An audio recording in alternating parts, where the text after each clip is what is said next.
Medical Expo damos la más cordial bienvenida. A continuación, damos inicio al Congreso Nacional Aspectos Legales y Periciales en el ejercicio de la enfermería de la Casa de la Enfermera de Jalisco. Damos inicio con la ponencia Historia de la Medicina Legal y su desarrollo en México, a cargo de la maestra Bárbara Martínez Leal, a quien pido un fuerte aplauso, por favor.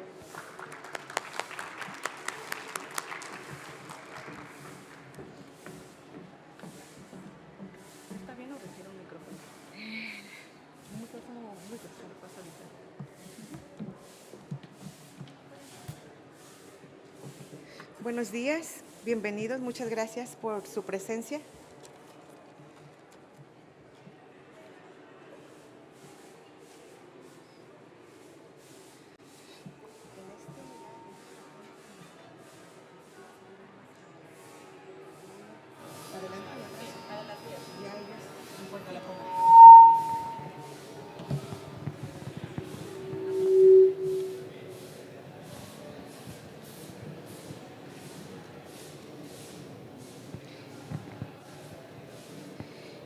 El hombre fue llamado por los antiguos un mundo menor, porque está compuesto de tierra, agua, aire y fuego, como el cuerpo de la tierra al cual se asemeja. Si el hombre posee huesos en su interior para sostener la estructura de su carne, el mundo posee rocas, los apoyos de la tierra. Si el hombre tiene en sí el lago de la sangre en el que crecen y decrecen los pulmones por obra de la respiración, el cuerpo de la tierra tiene su mar oceánica que también crece y decrece cada 6 horas con la respiración del mundo. Si de ese lago de sangre salen las venas que se van ramificando por todo el organismo, así también el océano llena el cuerpo terrestre de innumerables venas de agua. Leonardo da Vinci. Y bueno, vamos a dar inicio a esta exposición.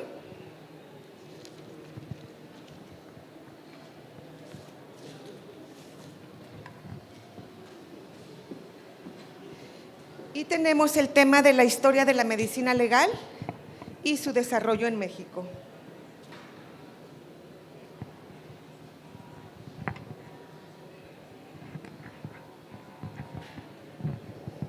La medicina legal, de acuerdo a la definición de la Organización Mundial de la Salud, es una especialidad que reúne los conocimientos de la medicina que son útiles para la administración de justicia, para dilucidar o resolver problemas civiles, penales o administrativos y para cooperar en la formulación de las leyes.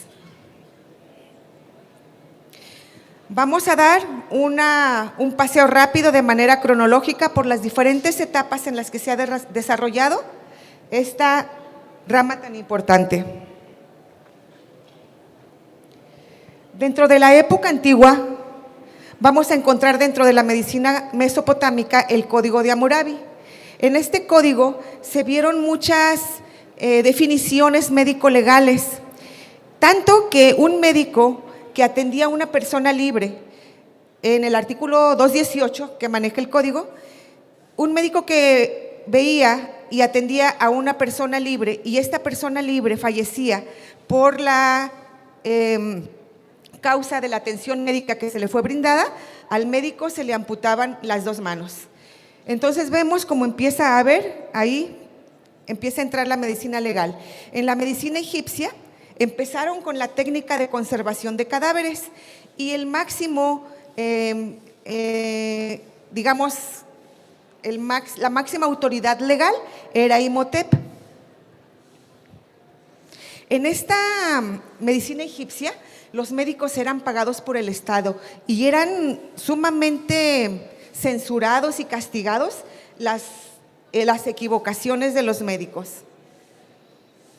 En la medicina israelí fue un importante material médico-legal donde se describían las costumbres y obligaciones relacionadas con la actividad sexual, la virginidad, las causas médicas de la nulidad del matrimonio y del divorcio, y algunas disposiciones ya empezaban a haber visos relativas al cadáver.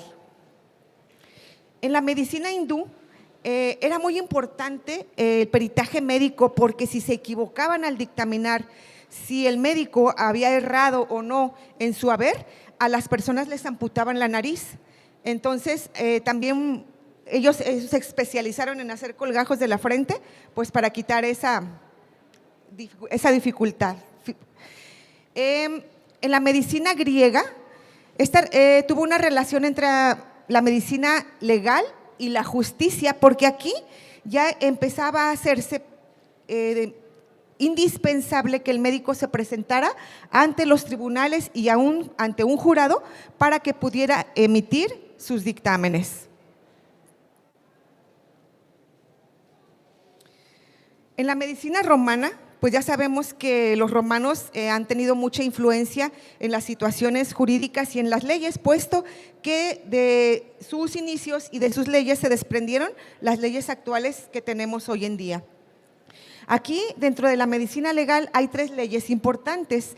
La Lex Cornelia de Iuris, esta separaba y clasificaba las lesiones, los golpes y las agresiones corporales. Esto para poder identificar qué ameritaba el tipo de castigo. La Lex Cornelia de Sicaris et Beneficis establecía penas para los homicidas, envenenadores y personas que actuaban con dolo. En aquella época era muy común que se les envenenara a las personas para matarlas.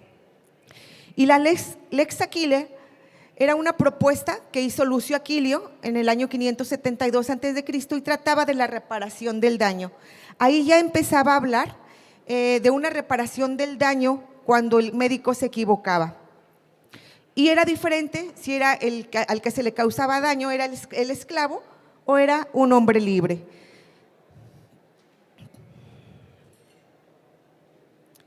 En aquellas épocas, en la muerte de Julio César, que fue en el Senado, como siempre, pues ha habido partidos políticos que están contrarios y a él lo apuñalaron, le dieron 27 puñaladas, pero el médico Antistio examinó el cadáver y él determinó que de las 27 puñaladas que le habían dado, solamente una había sido la que lo mató. Entonces vemos cómo ya era muy interesante que empezaban a ver los inicios de la medicina legal. Dentro de las 12 tablas que tuvieron vigencia 9 siglos, en ella ya se estudiaba la forma de reparación de las lesiones, la muerte del neonato, la duración máxima de la gestación para que se considerara legítima y también se empezaba a valorar la responsabilidad que tiene el enfermo mental. Dentro de la Edad Media en Oriente tenemos el libro del Digesto. Este se refería al diverso tipo de lesiones, señalaba las indemnizaciones tratando igualmente el aborto, el infanticidio, la violación y el envenenamiento. Ya en el occidente tenemos varias leyes, las leyes de los francos del siglo V, la ley de los alemanes siglo VI, de los lombardos en el siglo VII y en el siglo VIII los capitulares de Carlomagno. En estos escritos se aconsejaba a los jueces cómo apoyarse en la opinión de los médicos para que les ayudaran a ilustrar de una manera más conveniente los problemas judiciales. En los decretales de Inocencio III se consagra el peritaje médico, se visitaba a los heridos por orden judicial y era una orden del derecho canónico. En los siglos XIV y XV, las prácticas médico-legales empezaron a adquirir un notable progreso en el estudio del cadáver, principalmente en el estudio anatómico, pero también en algunos casos ya empezaba a estudiarse de manera anátomo-patológica para determinar la causa del cadáver.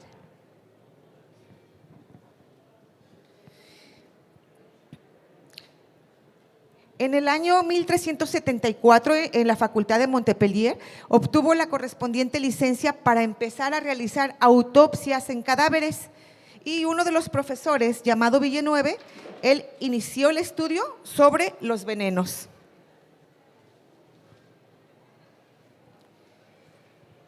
En el Renacimiento, en los siglos XVI y XVII, es donde se empieza a dar una consagración de manera más definitiva de la medicina legal ya como una disciplina independiente.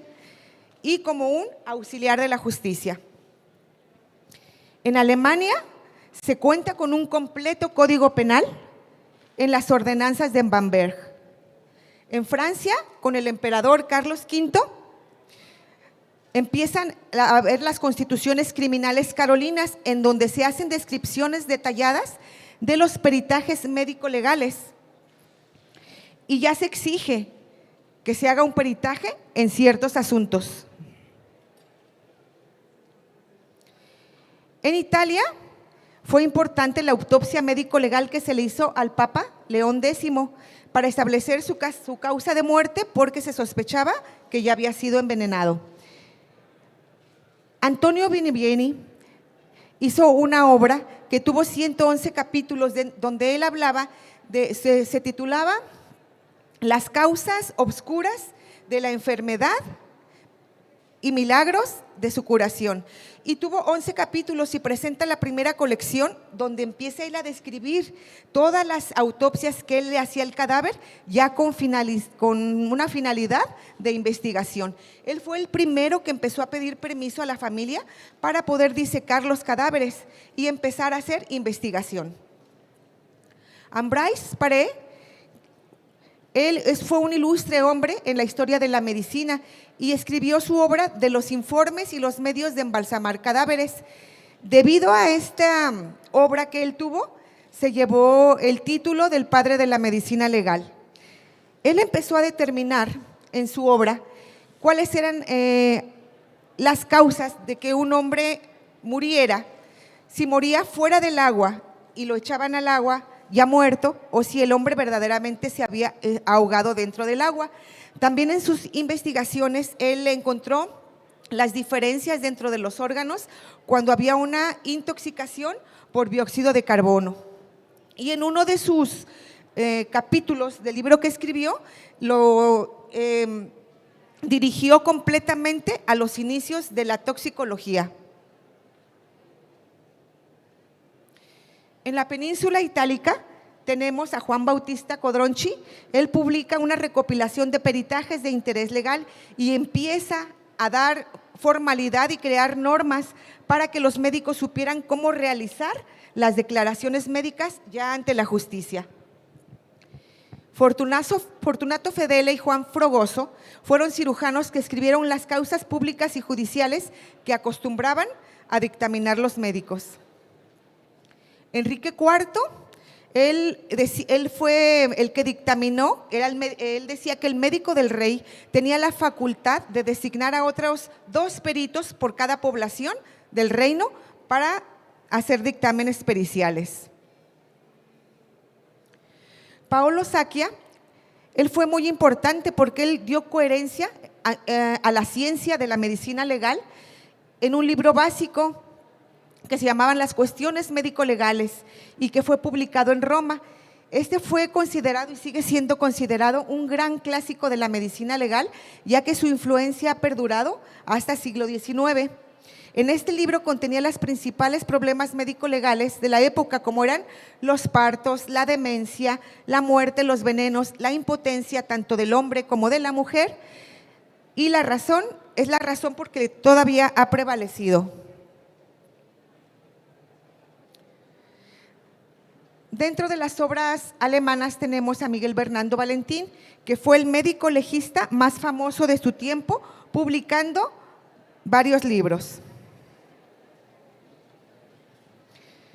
En Francia ya se empezaba a cultivar la disciplina médico-legal y en la siguiente centuria tuvo autores muy representativos que empezaban como Antoine Louis, quien estudiaba acerca de la muerte por ahorcadura. En la edad contemporánea, la medicina legal ya alcanza un pleno reconocimiento. Se incluye como especialidad y se incluyen los planes de estudio, primero englobado en la cirugía y después con carácter independiente, siendo uno de los primeros libros La cirugía forense o el arte de hacer informes, escrito por Domingo Vidal, publicado en Barcelona.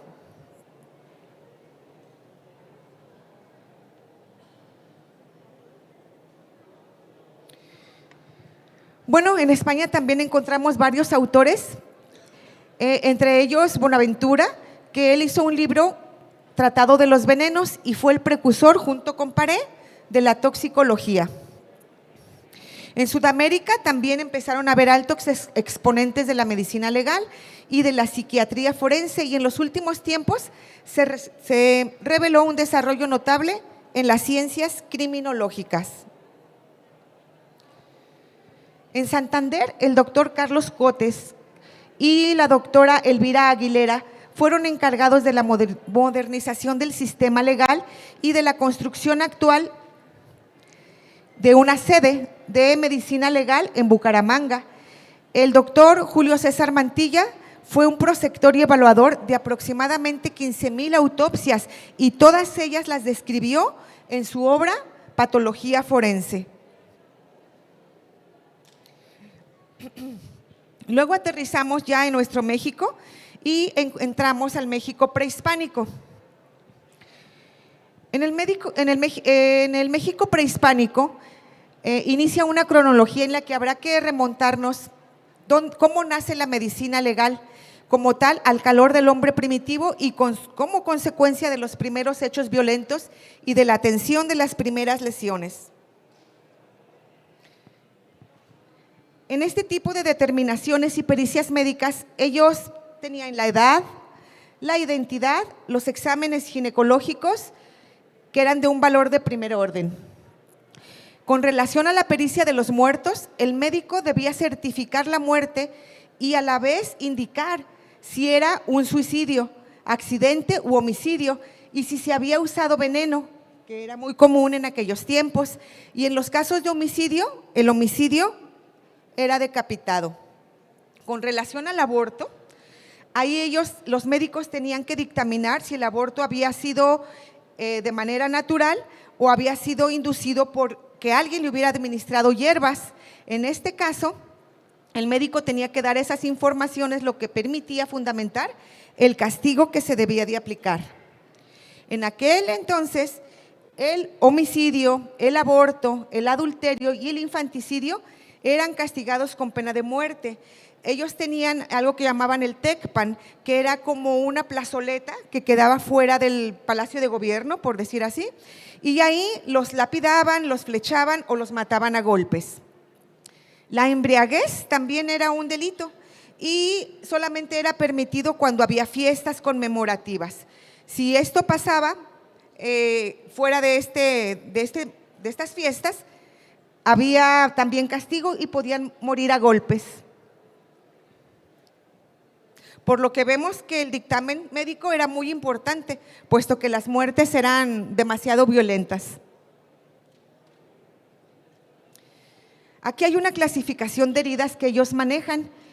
Ellos decían que el tlacocoli era cualquier herida, el temostoslistli eran rasguños, el tlaxipehualistli eran desolladuras y el netoxomalistli desolladuras producidas por golpes. Esa era su clasificación prehispánica de lesiones.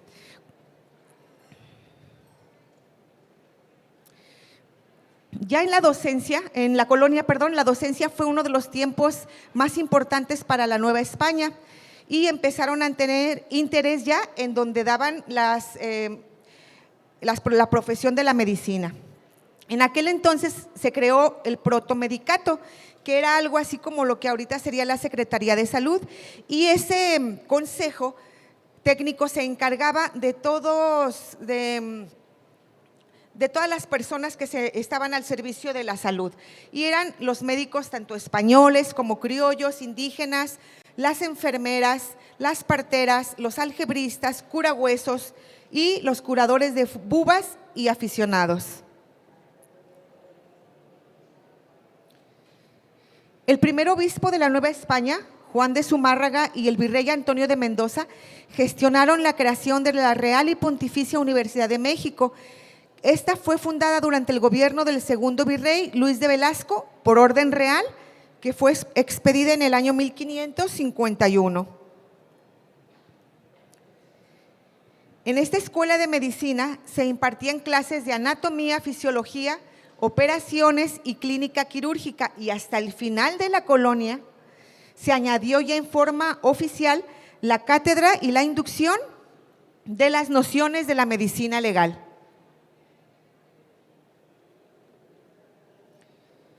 Los encargados durante la época de la colonia en aclarar las consultas médicas de los jueces eran un grupo de peritos constituidos por 2 médicos y 2 cirujanos. Eran propuestos por el gobierno y por el protomedicato. Escogían a los médicos que fueran más probos, más honestos, que fueran prácticos en la medicina legal, que ya la ejercieran, y estos no recibían ninguna remuneración económica.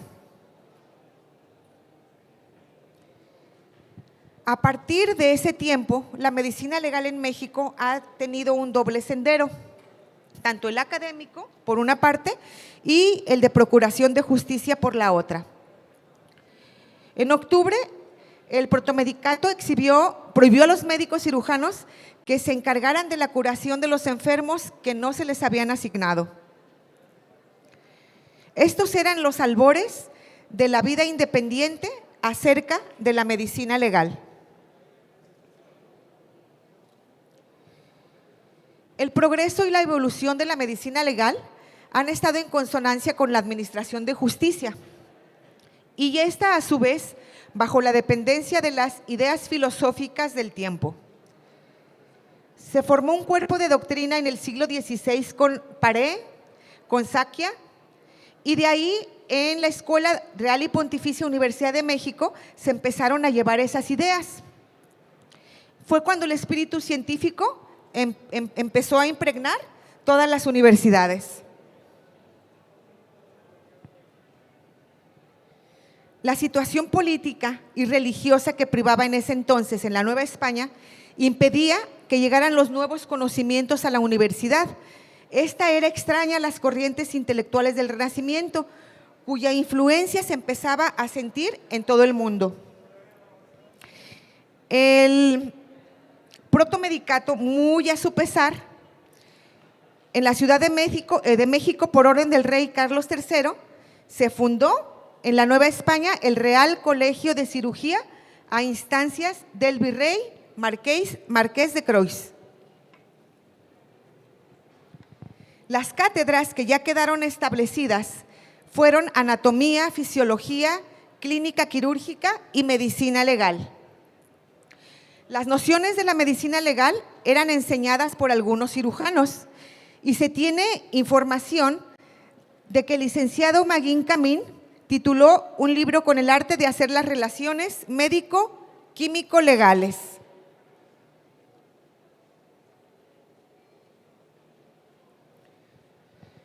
En tanto que en la universidad fue decayendo la enseñanza de la medicina en forma notable por la renuncia a admitir las nuevas corrientes que ya venían con mucha fuerza, y que fueron las instituciones que fueron creadas por Carlos III y el Real Colegio de Cirugía se distinguían por su labor progresista.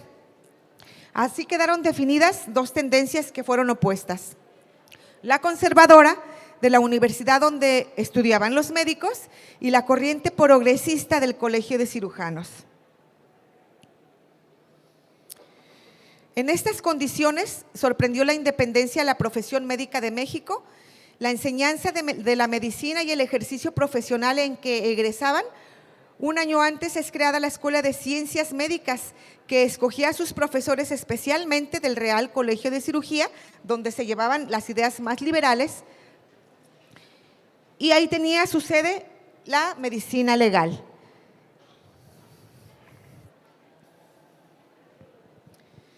Aquí en el gobierno de la República, en la época del presidente don Valentín Gómez Farías, se clausuró la Pontificia Universidad de México. Decían que era inútil, que era irreformable y perniciosa, creando al mismo tiempo lugares de enseñanza superior. El Colegio de Ciencias Médicas no desarrolló su labor para el que fue creado y pronto es clausurado por la reapertura de la Real y Pontificia Universidad de México ante el triunfo conservador de López de Santa Anna. Y la verdad es que se avanzaba lentamente en la enseñanza de la medicina legal. Desde el año 1833 fue una lucha de poderes. Fueron 25 años en lo que los conservadores iban con la idea de los liberadores y se disputaban el poder público. Y en este tiempo hubo muy poco progreso para la medicina legal en todos los aspectos. Las instalaciones estaban en un mal estado, tecnológicamente no contaban con la tecnología adecuada, el personal era muy reducido y los salarios eran miserables. Hasta que en 1858 se empezó a tomar ya una senda más clara de avance con las ideas liberales de Benito Juárez.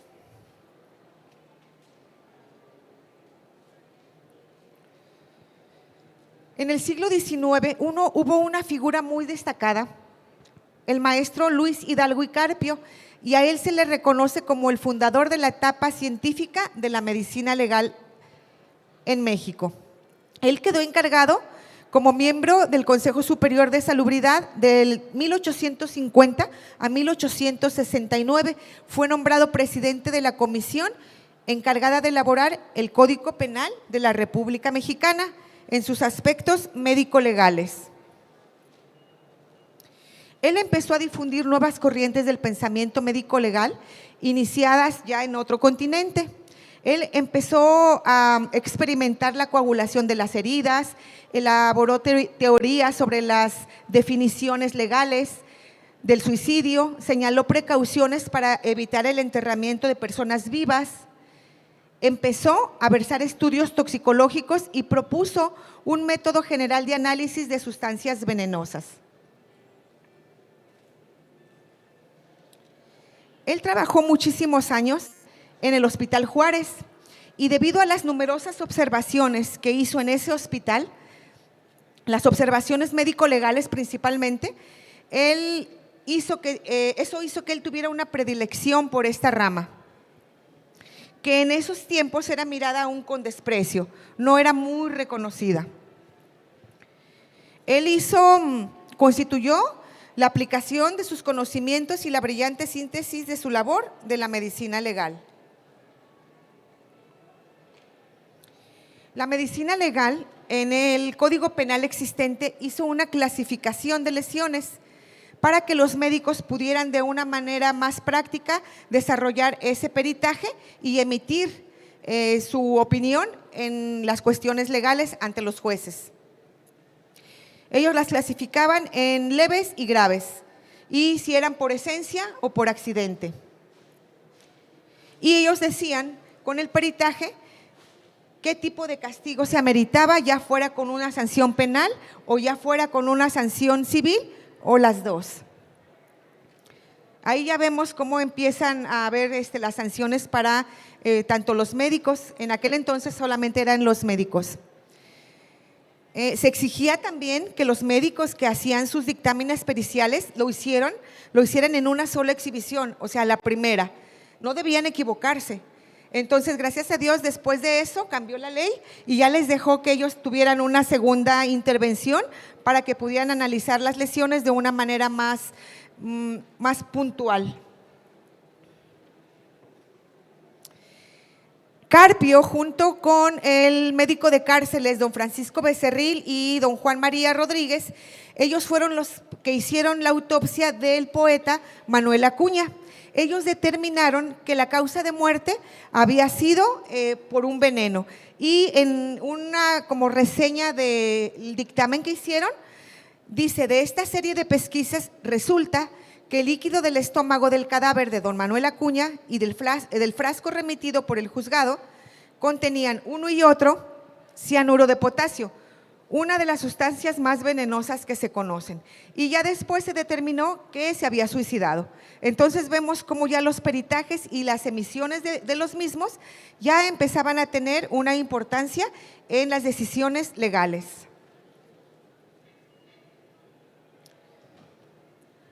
En el año de 1880, en el Distrito Federal, que hoy es Ciudad de México, ya se empezaban a crear los servicios de comisaría y por la nueva organización de los tribunales de justicia se creó un cuerpo de peritos médicos legistas y el Consejo Médico Legal. los cuales quedaron como auxiliares de la Administración de Justicia. En 1988, Renato Sales empezó a referirse a los médicos legistas que no solo eran auxiliares de la Administración de Justicia, sino que eran copartícipes de la Administración de Justicia. Todas las personas que tenían, los médicos que tenían interés de laborar como peritos en esa época, deberían de pertenecer al cuerpo de policía, así lo marcaba la ley, y durante muchos años los médicos tuvieron nombramientos de policía y su jefe era el inspector general de la policía y los servicios se identificaban como la Cruz Verde. Este personal de peritos médico-legistas estaban encargados de hacer los reconocimientos de las personas, practicaban los análisis de las sustancias que eran sospechosas, hacían autopsias de cadáveres que les fueran consignados, iban a las audiencias, iban a las diligencias y emitían sus dictámenes. Aquí la única prohibición que tenía era que lo hicieran en tiempo de vacaciones, o sea que tenían prohibido laborar o emitir dictámenes de manera independiente.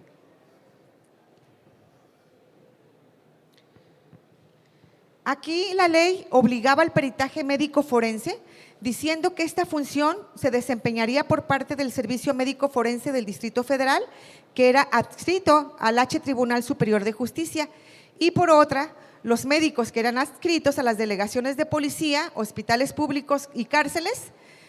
Este personal era jurisdiccionado por la Dirección General de Servicios Médicos de Departamentos del Distrito Federal. Y de aquí nació una absurda división donde se veía a los médicos legistas por una parte y a los médicos forenses por otra parte.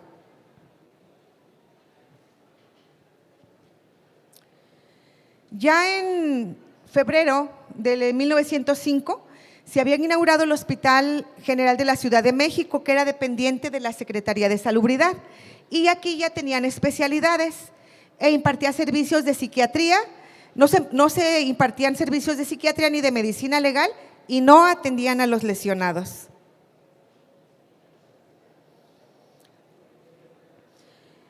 La comisión redactora, en base a algunos códigos extranjeros como el de Baviera y el de Prusia, definieron las lesiones de la manera siguiente. Y dice, bajo el nombre de lesión se comprende no solamente las heridas, escoriaciones, contusiones, fracturas, dislocaciones y quemaduras, sino toda la alteración en la salud y cualquier otro daño que deja huella material en el cuerpo humano, si estos efectos son producidos por causa externa. Este artículo, que es el 288 del Código Penal Federal, sigue vigente. Entonces, ahora los peritos médicos que hacen un dictamen sobre lesiones, pues tienen esa base jurídica. El Servicio Médico Legal del Distrito y los territorios federales no se organizó completamente sino hasta el año de 1903, cuando el gobierno de la República dicta la ley de la organización judicial.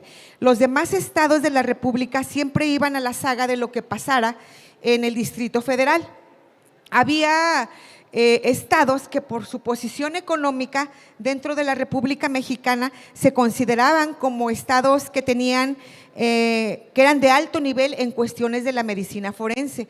Entre estos estaba Guadalajara, Jalisco, estaba Michoacán, Monterrey y Toluca.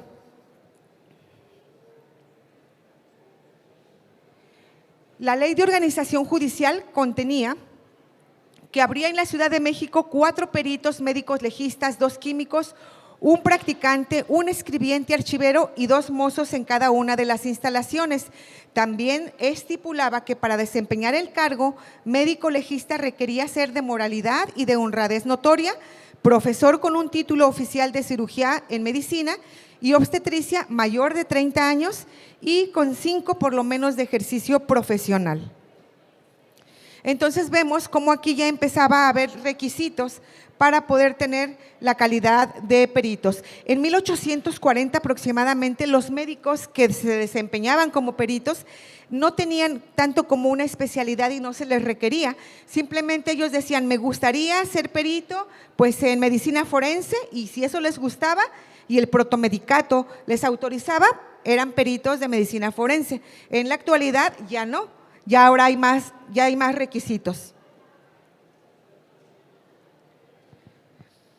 En la Revolución Mexicana estaba la penitenciaría de Lecumberri y era donde los peritos médico-legistas o forenses tenían sus oficinas anexas. En esas oficinas anexas hacían la clasificación y reclasificación de lesiones, ya de manera definitiva, determinación de edad, de manera clínica, exámenes psiquiátricos, ginecológicos, andrológicos y otras pericias solicitadas por los jueces. En aquellas épocas no hacían las autopsias en esas oficinas. En el edificio anexo se encontraba también el laboratorio de toxicología. Todo lo que se relacionaba con necropsias lo hacían en el Hospital Juárez, ya fuera por los peritos médicos legistas o por los médicos adscritos al mismo hospital. Ahí tenemos a otro profesor, José Torres Torrija, que también él fue un excelente maestro de la enseñanza de la medicina legal. El Código Penal de 1929, creado por el Consejo Supremo de Defensa y Prevención Social, dejó de pertenecer al Tribunal Superior de Justicia y empezó a formar un Consejo Nacional del cual dependieron los peritos hasta 1931, cuando se puso ya en vigencia el Código Penal vigente. Esto dio origen a que los peritos médicos forenses empezaran a ser independientes a los médicos delegacionales, que hoy se llamaría la Fiscalía General del Estado, hospitales y cárceles. Ya empezó a haber visos de independencia.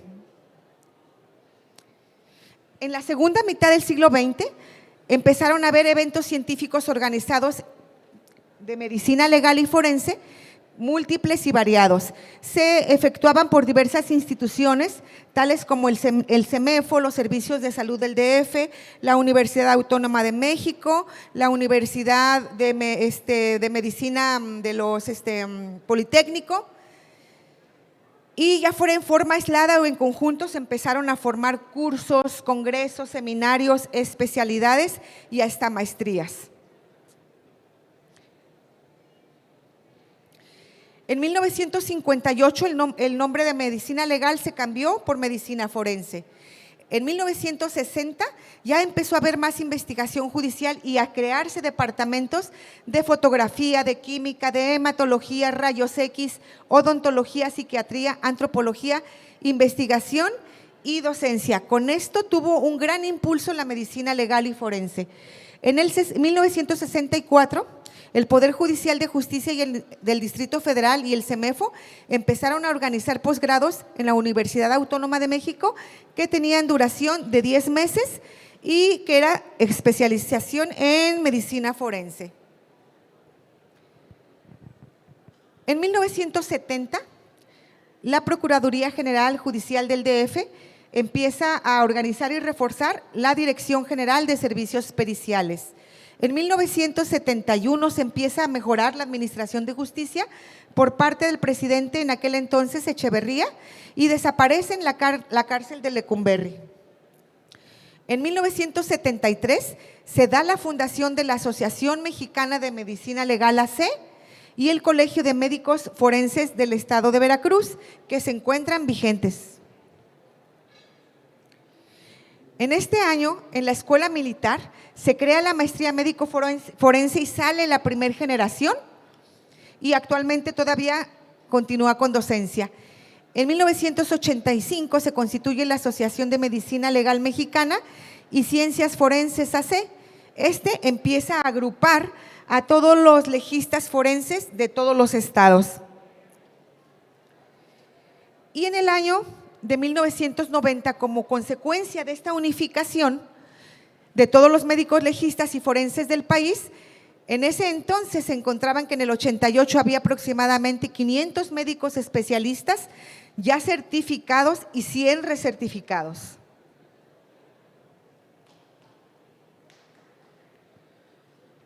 Durante este siglo hemos tenido ya en las escuelas de medicina, de derecho, de facultad de periciales y forenses, entre otras, empezaban a tener ya auge los autores extranjeros como los franceses, españoles, italianos, pero ya empezábamos a contar con obras de peritos nacionales, que también ya empezaban a ser muy representativas y muy importantes, que también había artículos médicos al respecto.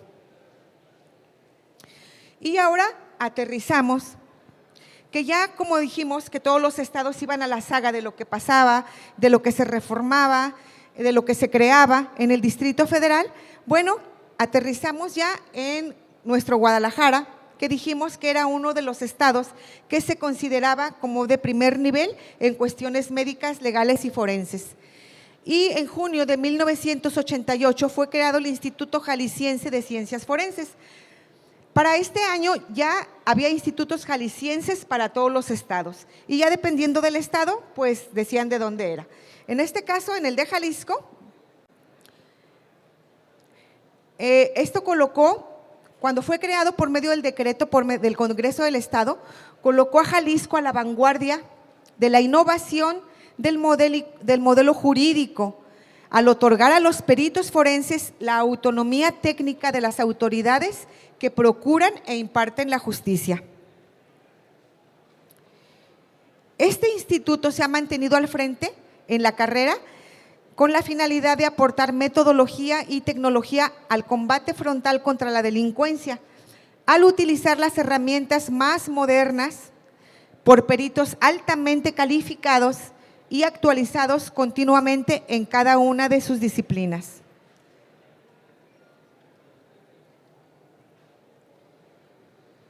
Hoy este instituto es un organismo con reconocimiento en el país y en el mundo, gracias al profesionalismo de sus peritos, quienes han participado en congresos, en programas, en investigaciones internacionales, en Europa y en América.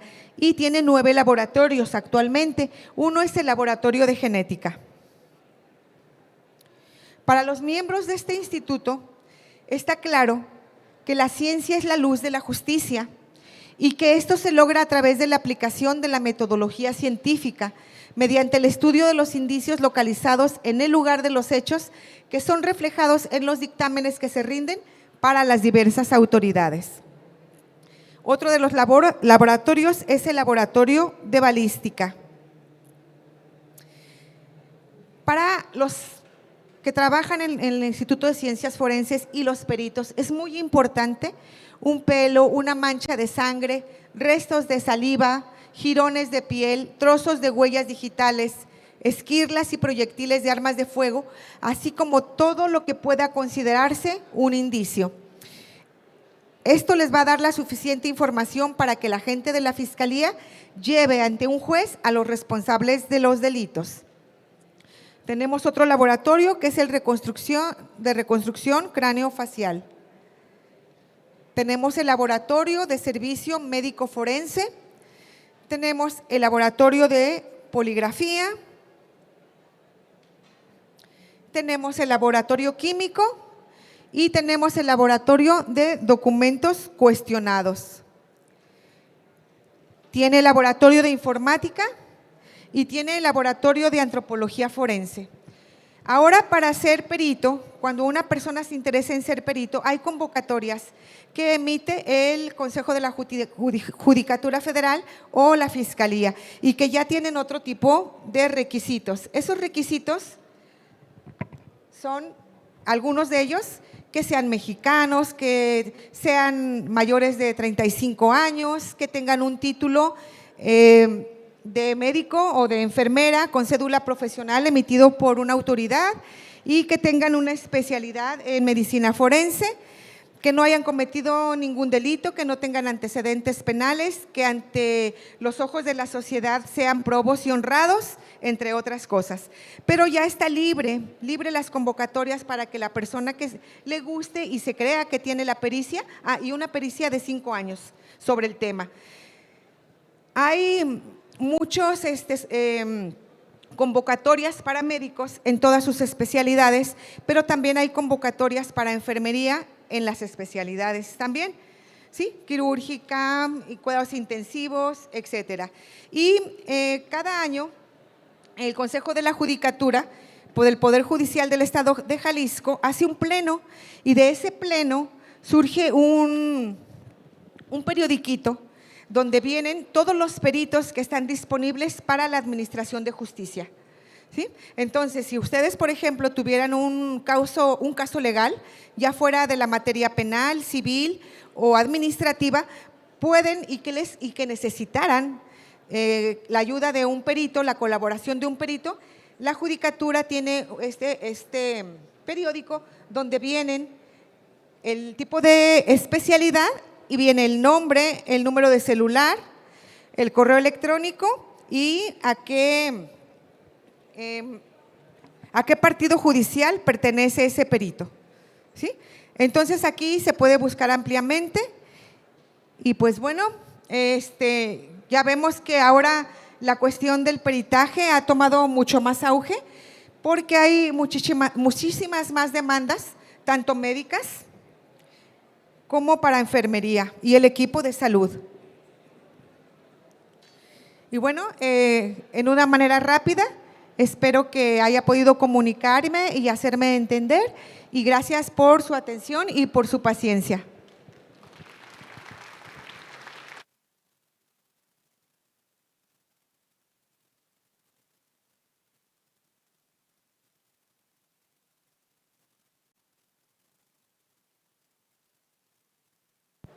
A continuación, daremos un espacio para preguntas y respuestas. Favor de levantar la mano para considerar una participación y les proporcionaré un micrófono para que puedan hacer sus preguntas.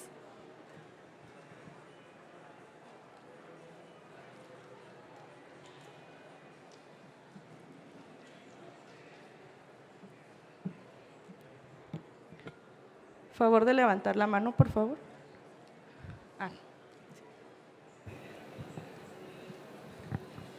Maestra Bárbara, la quiero felicitar, nos llevó desde el inicio de estas cuestiones legales hasta lo que estamos viendo ahora. Esto que usted dijo de los peritos es excelente, precisamente por eso estamos aquí, para buscar esas herramientas necesarias para todas las personas que tienen algún problema legal.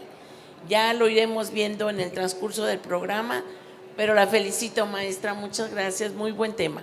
Felicidades.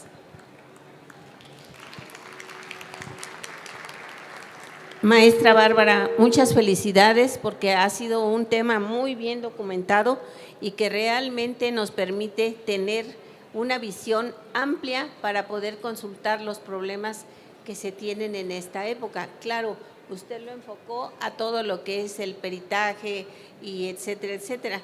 Pero realmente es muy importante que nosotros sepamos que hay un perito de enfermería en la comisión, en la CODAMED. Entonces, eso es importante para que vean que nosotros, también aquí la doctora Delia, es un perito capacitado que se ha formado en esta especialidad para poder trabajar y defender cuando hay una enfermera que presenta un problema legal. Actualmente se dan mucho estas situaciones. Entonces, la verdad, felicito a la maestra que nos está dando esta ponencia muy, muy importante para enfermería, para medicina y para todo el equipo de salud. Gracias.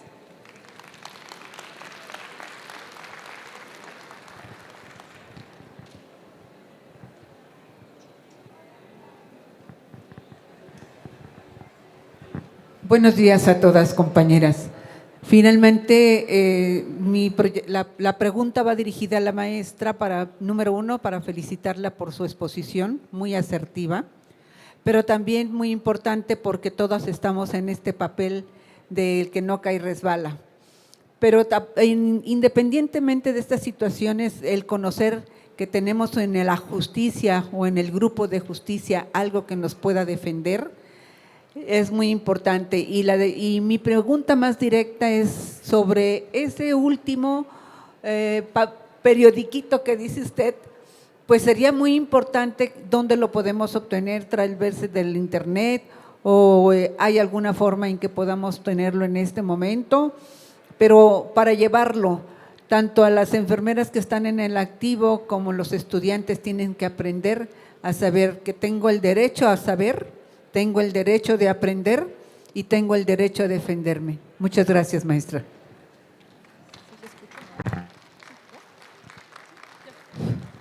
Sí, mire, este periódico lo podemos encontrar por ejemplo, en Ciudad Judicial. Hay una persona que ahí afuera con una mesita se pone a vender estos periodiquitos, pero estos se renuevan de manera mensual. Entonces, el tener uno, más bien cuando se vaya a necesitar, sería acudir a comprarlo, a adquirirlo, porque ya se modifica pues con los peritos autorizados. Pero no tengo idea de si en el internet también se pudiera conseguir lista de peritos autorizados por el Poder Judicial. Yo pienso que sí.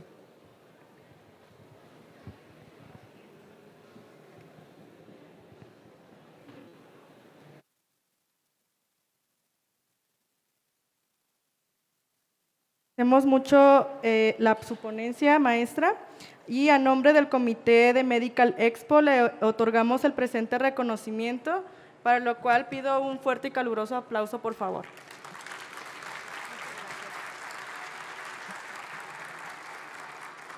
Muchas gracias.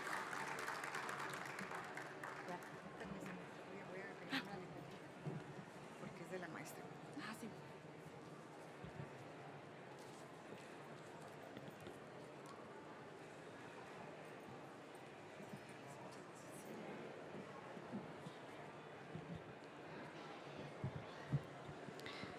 A continuación, realizaremos la inauguración del Congreso Nacional, Aspectos Legales y Periciales en el Ejercicio de la Enfermería de la Casa de la Enfermera de Jalisco. Por lo tanto, presentaremos al Presidium que nos acompaña. Por favor, el Presidium haga el favor de subir al podium.